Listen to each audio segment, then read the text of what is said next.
الله الرحمن الرحيم إن الله وملائكته يصلون على النبي يا أيها الذين آمنوا صلوا عليه وسلموا تسليما اللهم صل على سيدنا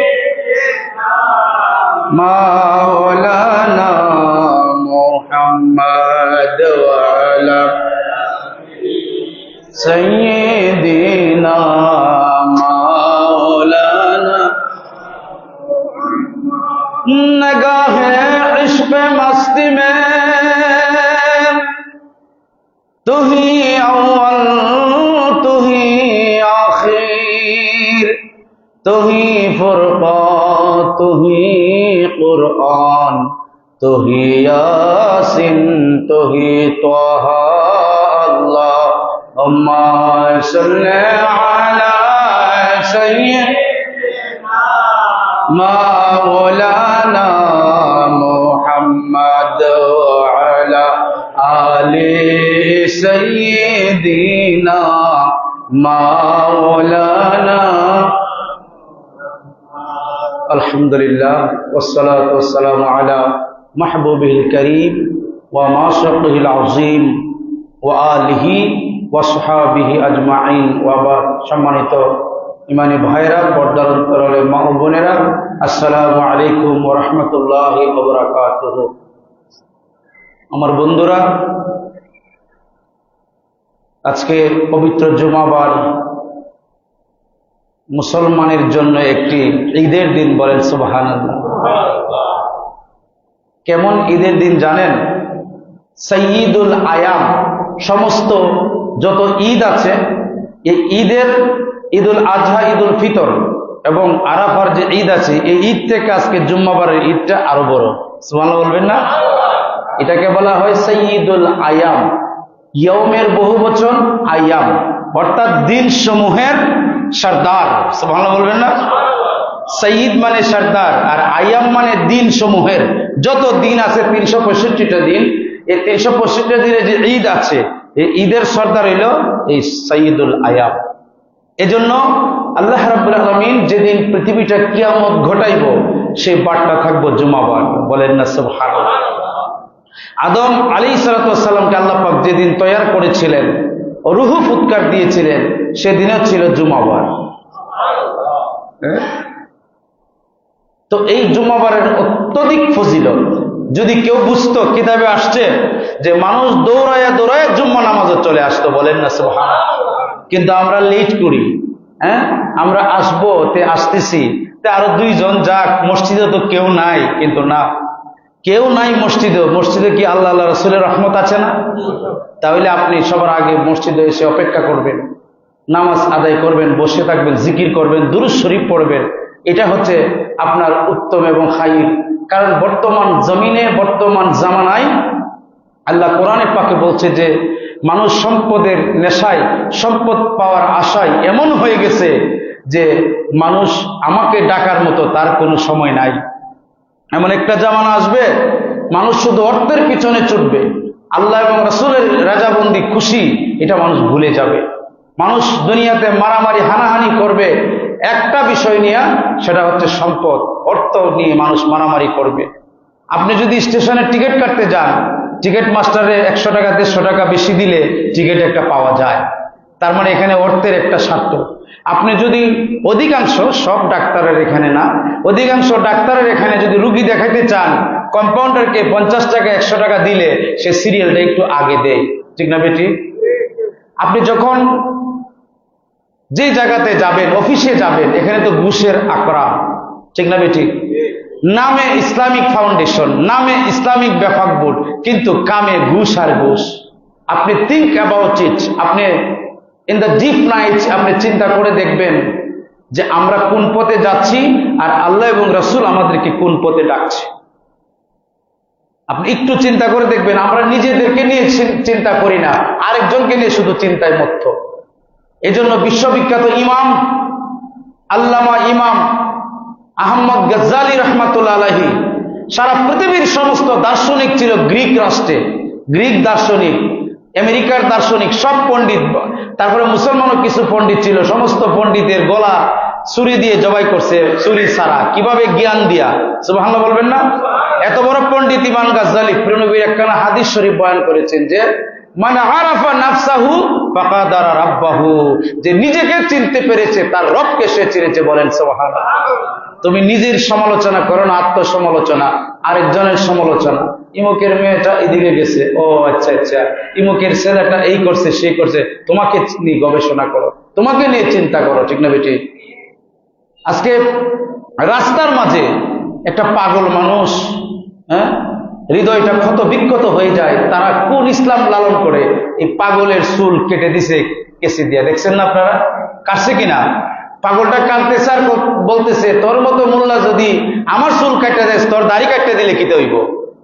এই পাগল বলতেছে। আরেকজন বলতেছে যে আমার চুল যখন কাটছে আমি বেহুশ হয়ে গেছি। এটা তামাশা শুরু করে দিয়েছে ইসলাম নিয়ে।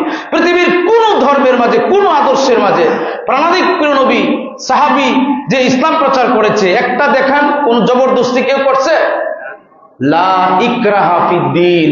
এই আয়াতের অর্থ আমার ভাইয়েরা বুঝে নাই। আমার ভাইয়েরা মনে করে যে একজন মানুষ যদি বেকার পথে চলে তাকে জোর করে ধরে সোজা পথে নিয়ে আসবো না। এই পাহারাদার, এই অথরিটি তোমাকে আল্লাহ এবং রাসূল দেয় নাই। বলেন সুবহানাল্লাহ। ওমর ফারুক রাদিয়াল্লাহু তাআলা আনহুর জামানায়, ওমর ফারুক রাদিয়াল্লাহু তাআলা আনহুর ভয়ে বাঘে এবং মহিষে এক ঘাটে পানি পান করত। জিজ্ঞাসা করা হলো, হে আমিরুল মুমিনিন, কাফের মুশরিকদের বাড়িতে আমরা কি প্রচন্ড বেগে আক্রমণ করতে পারি না? তারা মূর্তি পূজা করে, তারা সেখানে বিভিন্ন খারাপ কাজ করে, আমরা কি পারি না? আমরা তো ইচ্ছা করলে জোর করে তাদেরকে ইসলাম ধর্ম নিয়ে আসতে পারি। হযরত ওমর ফারুক রাদিয়াল্লাহু তাআলা আনহু বলছেন যে না, আল্লাহ রাসূল বলেছেন যে তুমি যদি ভালোবাসা দিয়ে, প্রেম দিয়ে, মহব্বত দিয়ে নিয়ে আসতে পারো তাহলে সেটা হচ্ছে উত্তম। জোর করে কারো অন্তরে ভালোবাসার জায়গা করে নেওয়া যায় না। যায় কি? তাহলে আমার ভাইয়েরা এগুলি কি শুরু করে দিয়েছে? একটা ইসলাম ধর্মটাকে একটা তামাশার পাত্রে পরিণত করার চেষ্টা করছে। তারা যেভাবে মনে চায় সেভাবেই তারা কাজ করতে শুরু করেছে। এটা কোথায় পেয়েছেন? আমি আজকে আপনাদেরকে বলি, অনেক আলেম আছে, এদের গণনায় আপনারা বলেন যে জোর করে মানুষের চুল কামাই দেওয়া, দাড়ি কামাই দেওয়া, মানুষকে জোর করে গোসল করানো 5-6 জন ধরে গরু ছাগলের মতো, এটা কোন জায়গায় আছে, কোন হাদিসে আছে, কোরআনের কোন আয়াত দিয়ে আপনারা পেয়েছে, এটা দেখাই দিবেন। ঠিক না বেটি? আমার ভাইয়েরা, আপনারা সাবধান হন। কারণ দেখেন, আল্লাহর ওলিগণ হচ্ছে আল্লাহ পাকের নিদর্শন। কোরআনে আছে আমার ওলি, আল্লাহ বলছে আমার ওলিগণ আমার নিদর্শন। সুতরাং আল্লাহর নিদর্শনের সাথে যারা বেয়াদবি করে, মাজার শরীফ যারা ভেঙে ফেলে, তারা মুসলমান নয়, তারা সন্ত্রাসী, তারা জঙ্গি। ঠিক না বেটি? আমার ভাইয়েরা, এভাবে আক্রমণ করা, আপনি একাডেমিক ভাবে কথা বলেন, একাডেমিক বই দলিল পুস্তক দিয়ে কথা বলেন, কোরআন সুন্নাহ দিয়ে কথা বলেন, ইজমা কিয়াস দিয়ে কথা বলেন, জোর করে ওই মানুষটার চুলগুলি কামাই দিলেন, এটা আপনি কোথায় পাইছেন? এটা তো আমি বুঝলাম না। আপনারা কি পাইছেন? এদেরকে জিজ্ঞেস করতে পারেন না যে তোমরা যেগুলি করো এগুলি কোথায় পেয়েছ? জহিরুদ্দিন মোহাম্মদ বাবর নাম শুনছেন নি আপনি? দিল্লির সম্রাট, মুঘল সাম্রাজ্যের প্রথম যিনি, ওনার নাম ছিল বাবর। ওনার পুরা নাম হল জহিরুদ্দিন মোহাম্মদ বাবর। এই জহিরুদ্দিন মোহাম্মদ বাবরকে বলা হয়েছিল যে আপনি ইচ্ছা করলে তো ইসলাম ধর্ম চাপিয়ে দিতে পারেন, তারা করবে বলে না। আল্লাহ রসুল আমাকে এই শিক্ষা দান করেন নাই, সাহাবা কেরামকে এই শিক্ষা দেয় নাই, কাজে আমরা এই শিক্ষা পাই নাই। জবরদস্তি করে আমাদের ধর্মটা চাপিয়ে দিব, আমাদের আদর্শ চাপিয়ে দিব। বলে কেন? বলে না, এটা আমি করতে পারি না। ব্যক্তি স্বাধীনতা, আল্লাহ পাক বলছেন যে প্রত্যেকের জান শেষে তার মালিকানা, আমার আত্মার মালিকানা আমি। ঠিক না বেটি? আমার আত্মার মালিকানা আমি। আল্লাহ আমাকে জানটা দান করেছে। সুতরাং আমি যদি এই পথে চলি, পাগলের বেশে চলি, তোমার কি দরকার আছে তুমি আমাকে এই রাস্তায় আনতে? তুমি কে মিয়া? তুমি তো 2 টাকার মূল্যও না। হ্যাঁ, তুমি যে মানুষের বাড়িতে দাওয়াত খাও, অনেক সুদকুর থাকে, এখানে তো সুদের গরজে খাও, তা আগে তো তোমার মাথা কামানো দরকার। ঠিক না বেটি? পাগলে কি সুদ খায়? সুদের বাড়িতে খায়? আসুন আমি আপনাদেরকে একটা হাদিস শরীফ শোনাই, খুব গভীর মনোযোগ দিয়ে শুনবেন। বুখারী শরীফের হাদিস, 2য় খণ্ড 951 পৃষ্ঠার হাদিস। এই হাদিসটা প্রায় আপনার 30 থেকে 40টা কিতাবের মাঝে বয়ান করা হয়েছে। ইমাম বুখারী রাহমাতুল্লাহ আলাইহি হাদিস শরীফটা লিখছে। আমি এক মৌলানারে বলছিলাম যে আপনি যে বুখারী শরীফ পড়াচ্ছেন, বলেন সহিহ হাদিস, সহিহ কি কয়? সহিহ মানে উচ্চারণও করতে পারে না, বুখারীতে আসেনি। আমি কাছে বুখারী শরীফের নামটা কি বলেন? বুখারী শরীফের নামের মধ্যে প্রিয় নবীর শুভাগমনের আলোচনা আছে, বলেন না সুবহানাল্লাহ। বুখারী শরীফের যে নামটা, আমি গতদিন আপনার রিসার্চ করতে নিছি, বুখারী শরীফ খুললাম, খুলে তার নামটা আমি পড়তেছি, তখন আমার এক জায়গায় চোখ আটকে গেল, আরে বুখারী শরীফের নামের মাঝেই তো প্রিয় নবীর শুভাগমনের আলোচনা আছে, বলেন সুবহানাল্লাহ। বুখারী শরীফের কি নাম জানেন? আল জামিউস সহিহুল মুখতাসার। এইটা হচ্ছে জামে এবং সহিহ এবং মুসনাদ এবং মুখতাসার। আচ্ছা, মুখতাসার মানে সামান্য, মানে কম, 6 লক্ষ হাদিস থেকে মাত্র 7000 হাদিস তিনি লিখছেন, এজন্য বলছি এটার নাম মুখতাসার। জামে মানে বড়, মুসনাদ মানে সনদ সহকারে এটার মেজে আছে, বুঝতে পেরেছেন? জামি, মুসনাদ, মুখতাসার। এরপরে কি? আল জামিউল মুসনাদুল মুখতাসার। আল জামিউল মুসনাদুল মুখতাসারু মিন উমুরি রাসূলিল্লাহি সাল্লাল্লাহু আলাইহি ওয়াসাল্লাম ওয়া আয়ামিহি ওয়া সুনানিহি, বলেন সুবহানাল্লাহ। এটা বুখারী শরীফের নাম। ইমাম বুখারী কয়, আমি বুখারী শরীফের নাম দিছি আল জামে, মুসনাদ, মুসনাদ, মুখতাসার। তারপরে বলছেন যে মিন উমুরি, মিন মানে হতে, উমুর মানে প্রিয় নবীর শুরু থেকে শেষ পর্যন্ত জাহিরি হায়াত, বলেন না সুবহানাল্লাহ। কয় আমি এই বুখারী শরীফটা লেখছি প্রিয় নবীর প্রথম জাহিরি হায়াত থেকে শুরু করে শেষ পর্যন্ত সবকিছুর বর্ণনা আমি দিছি, বলেন সুবহানাল্লাহ। মিন উমুরি ওয়া আয়ামিহি, এবং সমস্ত দিনের প্রিয় নবী কোন জায়গায় কি করছে, কখন কি করছে, প্রিয় নবীর গোলামির বরকতে আমি এগুলি লিপিবদ্ধ করেছি, বলেন না সুবহানাল্লাহ। তারপরে বলছেন ওয়া সুনানিহি, সুনানিহি মানে প্রিয় নবীর সুন্নত সমূহ আমি লিপিবদ্ধ করেছি, ওই সম্পর্কে আমি হাদিস মুখস্থ করেছি, বলেন সুবহানাল্লাহ। তাহলে প্রিয় নবীর শুভাগমনের আলোচনা ইমাম বুখারী করছে না? আর কিতাবের নামই তো প্রিয় নবীর আগমনের, মিন উমুরি রাসূলিল্লাহ সাল্লাল্লাহু আলাইহি ওয়াসাল্লাম ওয়া সুনানিহি ওয়া আয়ামিহি, প্রিয় নবীর সুন্নত দিন সমূহ, প্রিয় নবীর প্রথম থেকে শেষ পর্যন্ত যত মানে আলোচনা আছে, জিকির আছে, তিনি বলেন জিকরে নবী আলোচনাই হচ্ছে আমার বুখারী শরীফের নাম, বলেন সুবহানাল্লাহ।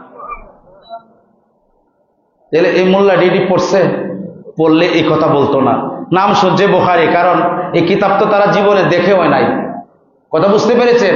এই যে আলারব থেকে আপনার মাগনা কিছু কিতাব বাইর করে টাকা ছাড়া দিয়ে দেয়, হজে গেলে বা এমনি লিল্লাহ সদগা কিছু বই দেয়, এগুলি নিয়ে আসে, আর এগুলির মেজে বেজাল। কিতাবুত তাওহীদ, কিতাবের নাম কি? সবাই বলেন কিতাবের নাম কি? কিতাবুত তাওহীদ একটা কিতাব আছে, আব্দুল ওয়াহাব নজদি। আমরা ওয়াহাবি কই না, কেন ওয়াহাবি কই জানেন? কারণ ওয়াহাবি মানে হইল ওই আব্দুল ওয়াহাব নজদি যে আকীদা পোষণ করত, যে বিশ্বাস পোষণ করত, ওই বিশ্বাসটা নিজে পোষণ করার নাম হচ্ছে ওয়াহাবি। কথা বুঝতে পেরেছেন? তাহলে তার আকীদা কি ছিল?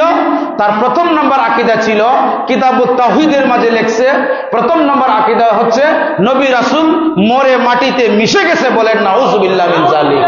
নাম্বার 1। নাম্বার 2, তার আকীদা হচ্ছে যে নবী এবং রাসূলগণ হাসরের ময়দানে উম্মতের উপকার করবে তো দূরের কথা, নিজের উপকারও করতে পারবে না, বলেন নাউযুবিল্লাহ। আপনারা যে বলেন আমরা যে ওয়াহাবি ওয়াহাবি কেন কই, আমরা কি ইচ্ছা লাগে না ওই আকীদা গ্রহণ করলে বলি ওয়াহাবি? কথাটা কি বুঝতে পেরেছেন? নাম্বার 3 নম্বর যে আকীদাটা বড় মারাত্মক, যে যারা আহলে সুন্নাত ওয়াল জামাত দাবি করে, সুন্নি দাবি করে, এদেরকে মারা, খুন করা, হত্যা করা বৈধ, এদের নিজের বউদেরকে, বিবি বাচ্চাদেরকে, মেয়েদেরকে গনিমত হিসাবে গ্রহণ করা, নিজের মালকে গনিমত হিসাবে গ্রহণ করা, এমনকি মাল তাদেরকে জ্বালিয়ে পুড়িয়ে বর্ষ করা জায়েজ, বলেন নাউযুবিল্লাহ মিন যালিক। তাহলে কারা মাজার পোড়ান এবার দেখেন। আপনারা যদি আমার এই কথাগুলি অনুধাবন করেন, কিতাবে গিয়ে দেখবেন বা ইন্টারনেটে চার্জ দেবেন যে ওয়াহাবির আকীদা কি কি, কোন কোন আকীদা হইলে তাকে ওয়াহাবি বলে। আব্দুল ওয়াহাব নজদি আপনি জানেন 10,000 মদিনার আলেমদেরকে জবাই করে দিছে, বলেন নাউযুবিল্লাহ মিন যালিক। এই আব্দুল ওয়াহাব নজদি সে কি করেছে? প্রিয় নবী রাহমাতুল লিল আলামিনের রওজা মোবারকের কাছে গিয়ে বলে এটা কবর, এটার কোনো দাম নাই, এটাকে তুলে ফেলে দেওয়া ভালো। বলেন না নাউজুবিল্লাহ মিন যালিক। এই আব্দুল ওয়াহাব নজদি এবং ইবনে সৌদ, আমরা সৌদি আরব কেন বলি না? কারণ ইবনে সৌদ 1932 সালে 23শে সেপ্টেম্বর সে পবিত্র ভূমি আল আরবকে জবরদখল করে এখানে রাজতন্ত্র প্রতিষ্ঠা করেছে। আপনি আল আরবে গিয়ে দেখবেন এজিদের নামে মাদ্রাসা আছে। জোরে জোরে বলেন নাউজুবিল্লাহ। আমার ভাইরা, আপনাদের কাছে আমার আপিল, যে এজিদ, কুখ্যাত বেঈমান এজিদ ইমাম হুসাইন আলাইহিস সালামকে আক্রমণ করেছে, শহীদ করে দিয়েছে, তার ইশারায় সবকিছু হয়েছে। এমন মদিনা শরীফের মাঝে 3 দিন পর্যন্ত আযান বন্ধ ছিল, কাবা শরীফের মাঝে আগুন ধরিয়ে দিয়েছে, আহলে বায়াতের জিসিম মুবারককে মাথা কেটে এবং এই লাশের উপরে ঘোড়া চালাইয়া দিয়েছে। শুধু তাই নয়, তাদেরকে এহেন জঘন্য পরিণতি নাই করেছে। ইমাম হুসাইন আলাইহিস সালামকে সামনে রেখে কুখ্যাত কাফের এজিদ ওনার দাঁত মুবারকের মাঝে ছড়ি দিয়ে ঠেলে আর বলে, এই হুসাইন, তুমি বড় না আমি বড়, তোমার নানা বড় না আমার নানা বড়, তোমার বাবা বড় না আমার বাবা বড়। বলেন না নাউজুবিল্লাহ মিন যালিক। এই কথা বলে কি এজিদের ঈমান থাকে? এজিদ কুখ্যাত কাফের, এজিদকে যে কাফের করব না হেও কাফের। আর তারা বলে এজিদ নাকি 100 রাকাত নামাজ পড়ছে। বলেন নাউজুবিল্লাহ। এই টুপি পরে, পাঞ্জাবি পরে শিরিকের ফতোয়া লাগাও। বুখারী শরীফ উকবা ইবনে আমির রাদিয়াল্লাহু তাআলা আনহু থেকে বর্ণিত, প্রিয় নবী রাহমাতুল লিল আলামিন সাল্লাল্লাহু আলাইহি ওয়াসাল্লাম ইরশাদ করেন, ও আমার উম্মতেরা শোনো, ওয়াল ইন্নী ওয়াল্লাহি মা আখাফু আলাইকুম আন তুশরিকু বাদি, আমি আল্লাহর কসম করে বলছি, আমার পরে তোমরা শিরিক করবে আমি ভয় করি না, কারণ তোমরা শিরিক করতেই পারো না। বলেন সুবহানাল্লাহ। বুখারী শরীফ 2য় খণ্ড 951 পৃষ্ঠা। বেটারা হাদিস তো জীবনে এটা দেখছো তো না? এই হাদিস শরীফ এবার দেখছো না জীবনে? আপনারা বিশ্বাস করেন, খালি লেফাসটাই মৌলানা, এরা কিচ্ছু জানে না। যদি জানতো তাহলে মানুষের চুল কেটে দিত না রাস্তায়। কথা বুঝছেন? যদি জানতো মানুষের অধিকার হরণ করতো না, যদি জানতো লাশকে কবর থেকে উঠাইয়া জুতা বাড়ি দিয়ে পুরাইতো না। কথা বুঝতে পেরেছেন? এরা জানে না, কিচ্ছু জানে না, শুধু লেফাসে আর উগ্রবাদী আর জঙ্গিবাদী তাদের ভিতরে, আর কিছু না। হিংসা ভরা এরা কাফের এজিদের উত্তরসূরি, আর না হইলে মানুষকে এভাবে পুরাইতে পারে না। এই 1300 বছরের ইতিহাসে নাই যে মুসলমানকে পোড়ায়, আর একটা কাফেরকে পুরানো এভাবে জায়েজ নাই। এই এজিদ, কাফের এজিদের গোষ্ঠীরা করে এটা। কথা বুঝতে পেরেছেন? তারপরে প্রিয় নবী রাহমাতুল্লাহি সাল্লাল্লাহু আলাইহি ওয়াসাল্লাম বলছেন যে, ওয়াল্লাহি ইন্নী মা আখাফু আলাইকুম আন তুশরিকু বাদি ওয়া ইন্নী আখাফু আলাইকুম আন তানাফাসু। প্রিয় নবী বলেন, আমি চলে যাওয়ার পরে, দুনিয়া থেকে পর্দা করার পরে তোমরা আল্লাহর সাথে শিরিক করবে না। কারণ যারা কলেমা তাইয়্যিবা পড়ে, লা ইলাহা ইল্লাল্লাহু মুহাম্মাদুর রাসূলুল্লাহ সাল্লাল্লাহু আলাইহি ওয়াসাল্লাম যারা পড়ে, তারা শিরিক করবে না, শিরিক করবে না, শিরিক করবে না। প্রিয় নবী বলে, আমি এই ভয় করি না তোমরা শিরিক করবে না, তবে আমি এই ভয় করি, আমি দুনিয়া থেকে পর্দা করার পরে তোমরা কি করবে? ধন সম্পদ নিয়ে মারামারি করবে, আল্লাহ এবং রাসূলের বিধানকে ভুলে দুনিয়ার লোভে একে অপরের মাথা ফাটাইবা, একজনে আরেকজনের সাথে মারামারি করবা, সম্পদের লোভে তোমরা মহাচান্বিত হয়ে যাবে। বলেন নাউজুবিল্লাহ। এটা বুখারী শরীফের হাদিস। মিয়া, এরা এগুলি পড়ে না, জীবনে শুনছেন এই হাদিস বয়ান করে, জীবনেও করে না, বরং তারা বয়ান করে শিরিকের ওয়াজ করে। যারা বেশি বেশি শিরিকের ওয়াজ করে তারা হইল এই কাফের এজিদের অনুসারী। আল্লাহ রাসূল বলছে, আমার উম্মত শিরিক করবে না। সুবহানাল্লাহ বলেন। এই মেয়ে, আপনার কি জ্ঞান আছে শিরিক করে? বলেন শিরিক কারে কয়? What is the meaning of partition part? আপনি শিরিক বলতে কি বুঝেন? আপনি বুঝেন কি শিরিকের অর্থ? আপনি বুঝেন শিরিক মানে কি? শিরিক মানে অংশীদারিত্ব করা। তো এটা কি জিনিস যে আপনি একজন মানুষকে ঠিক স্রষ্টা যেভাবে শক্তিমান, স্রষ্টা যেভাবে আপনার রিজিক দেয়, সবকিছু দেয়, ওরকম স্রষ্টার সমকক্ষ মনে করে যদি কাউকে সেজদা করেন, তখন হবে শিরিক। কোন প্রিয় নবীর কোন উম্মত এভাবে কেউ করে? মাজারে সেজদা দেওয়া শিরিক নয়। আজকে আপনাদের মসজিদে আমি ঘোষণা করলাম, যে সমস্ত মুফতিরা ফকিরা বলে নামদারি যে মাজারও সেজদা দেওয়া শিরিক, এরা বেয়াদব, এরা ভুল ফতোয়া দিয়েছে। হ্যাঁ, তাদের সাথে লাঠি দিয়ে পারবো না, তবে কিতাব নিয়ে আসো, কোরআন সুন্নাহ নিয়ে আসো। আমি ফতোয়া দিলাম যে মাজারও সেজদা দেওয়া হারাম, কিন্তু শিরিক নয়। কথা কি বুঝতে পেরেছেন? হারাম একটা শিরিক, একটা শিরিক আল্লাহ মাফ করে না, হারাম মাফ করে মিয়া। হে যে কবরে যে আল্লাহর ওলি শুয়ে আছে, সে যে সেজদা দিল, এটা শিরিক না, এটা হারাম না জায়েজ। আর শিরিক মানে আল্লাহ মনে করে যদি দেয়, তোরে কি হে কইছে আমি আল্লাহ মনে করে দিছি? তুই কেন ফতোয়া দিলে আন্তাজের উপরে? শ্রেষ্ঠতম হানাফি মাযহাবের ইমাম বলা যায় মোল্লা আলী কারি রহমাতুল্লাহ আলাইহি, তিনি বলেছেন যে কেউ যদি কোনো জায়গার মেঝে সেজদা দেয়, মাজার শরীফের মাঝে সেজদা দেয়, বা অন্য কোনো কাজ করে যে আল্লাহর সাথে শিরিক হয়েছে মনে হয়, তবে এটা শিরিক না, এটা হারাম। কারণ শিরিক করতে পারে এমন উম্মত পৃথিবীতে নাই। যারা কলেমা পড়ছে তারা শিরিক করবে না, কলেমার বাহিরে তারা পড়বে, কিন্তু যারা কলেমা লা ইলাহা ইল্লাল্লাহ পড়ছে তারা করতে পারে, কারণ তারা মুহাম্মদ রাসূলুল্লাহ বাদ দিছে। বলেন সুবহানাল্লাহ। এই জন্য তারা বলে তেরা মেরা রিশতা লা ইলাহা ইল্লাল্লাহ, এটা বেয়াদবি মুনাফিকি কথা। আমার তোমার সম্পর্ক লা ইলাহা ইল্লাল্লাহ মুহাম্মাদুর রাসূলুল্লাহ। বলেন না সুবহানাল্লাহ। কলেমা কি লা ইলাহা ইল্লাল্লাহ? কথা বলেন লা ইলাহা ইল্লাল্লাহ। আপনি কবেন আমরা তো এখানে কম মানুষ, হুজুর আপনিও তো ছোট ছোট মানুষ। আরে বাবা, ইমান কি বেশি মানুষের উপরে নির্ভর করে, নাকি ইমান নির্ভর করে আল্লাহ এবং রাসূলের ভালোবাসার উপরে? কিসের উপরে? আরে আল্লাহ এবং রাসূলকে ভালোবাসে আহলে বায়তের পক্ষে একজন যথেষ্ট, 20 জন লাগে না। ঠিক না বেটি? আপনারা কি মনে করেন বিপ্লব প্রতিবাদ কি 1000 কোটি জনে করে? একজনে করে। ঠিক না বেটি? আল্লাহ রাসূলের পক্ষে, আহলে বায়তের পক্ষে, আল্লাহর ওলিগণের পক্ষে বেশি মানুষের দরকার নাই, বেশি মানুষ তাদের দিকে আছে। আপনারা কি কোনোদিন পারবেন কোন মানুষের বাড়িতে আগুন দিতে? আগুন দিছে আবার বকরি গরু চুরি করে নিছে, তার মানে এরা গরু চুর। ঠিক না বেটি? গরু চুরি করে নিছে না? আরে কুমিল্লা তারা মাইকে মানে এলার্ম দিয়ে মাজারে আগুন দিল। আমি বুঝলাম মাজারে তোমরা দেখতেছো শরীয়তের নিষিদ্ধ কাজ হচ্ছে, ধরে নিলাম হচ্ছে, তাহলে তোমরা প্রশাসনের কাছে পিটিশন দিবে, প্রশাসনের কাছে তোমরা লিখিত অভিযোগ করবে যে এই জায়গা শরীয়তের বিরোধী কাজ হচ্ছে। প্রশাসনে আলেম নিযুক্ত করে দিবে রাষ্ট্রীয়ভাবে। দেওয়ার পরে তারা বলবে এই কাজ আর করবেন না, তখন তারা ব্যবস্থা নেবে। কিন্তু তুমি তোমার হাতে আইন তুলে নিলা। কোন সাহাবী মানুষের বাড়িতে আগুন দিছে একটু দেখাও তো? কোন সাহাবী কবরে আগুন দিছে একটু দেখাও তো? পারবা দেখাইতা? বলে না। তাহলে এটা কেন করো বলো? কোনো জবাব আসেনি? বলেন। কোনো জবাব নাই। আমার ভাইরা, অত্যন্ত নাজুক একটি পরিস্থিতিতে আমরা আছি। আল্লাহ রাসূল রাহমাতুল লিল আলামিন ইরশাদ করেছেন যে আলেম দুই প্রকার। দুনিয়ার জমিনের মাঝে আলেম হচ্ছে উত্তম, আবার আলেম হচ্ছে অধম। আলেম কি? উত্তম, আবার আলেম হচ্ছে অধম। যে আলেমের কাছে কোনো হায়া নাই, বেশরম বেহায়া, এটা নিকৃষ্ট আলেম।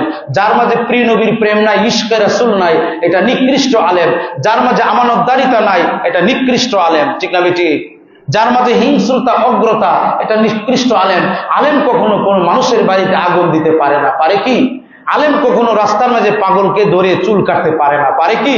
এটা আলেমের কাজ নয়, এটা জালেমের কাজ। ঠিক না বেটি? তোমরা ধ্বংস হয়ে যাবে। আমি বলছিলাম আপনাদের এখান থেকে সর্বপ্রথম যে ইউনূস সাহেব যদি মাজার শরীফে আগুন দেওয়া ভাঙ্গা বন্ধ না করে, তুমি ধ্বংস হইবা। তোমার চেয়ার বিয়ার কেউ থাকতো না এই দেশের মধ্যে।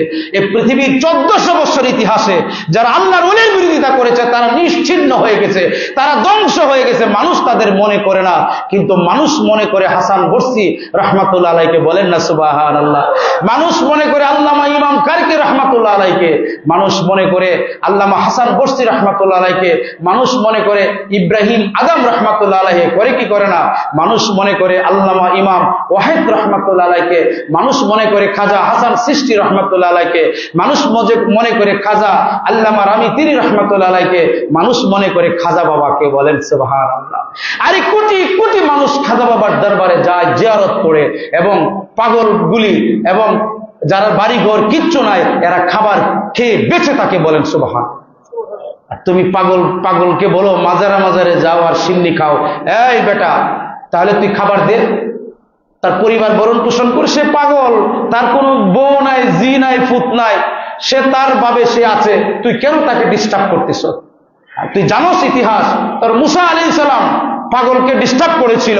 পাগল বলেছিল তুমি আল্লাহর নবী না হলে তোমার সাথে আমার দেখার ছিল। সুবহানাল্লাহ। তুমি পাগলকে ডিস্টার্ব করো। মুজাদ্দেদ আল ফেসানি মাকতুবাত কিতাবে লিখছে কাল হাসরের দিন খালি দেখা যাবে সবই মোল্লা খালি জাহান্নামের দিকে দৌড়াইতেছে। সবই মোল্লা, বেশিরভাগ মোল্লা খালি জাহান্নামের দিকে। আর কিছু সংখ্যক মৌলানা যাইব জান্নাতের দিকে, আর এমন কতগুলি মানুষ জান্নাতের দিকে যাইব।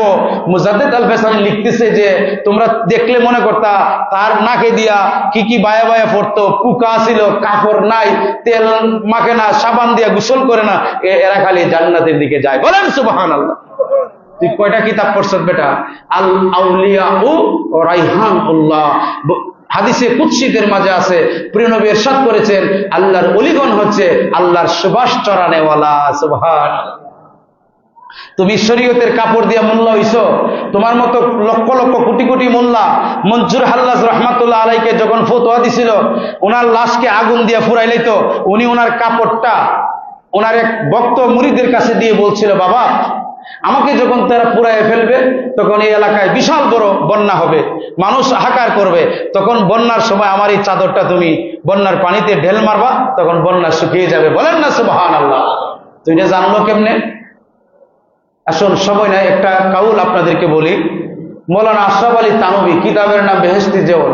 যারা কমি মাদ্রাসায় পড়ে বা নাও পড়ে আর বাড়িতে আছে 2 পৃষ্ঠাতে আজকে উল্টাবেন। কয় পৃষ্ঠা? 2 পৃষ্ঠা উল্টাবেন।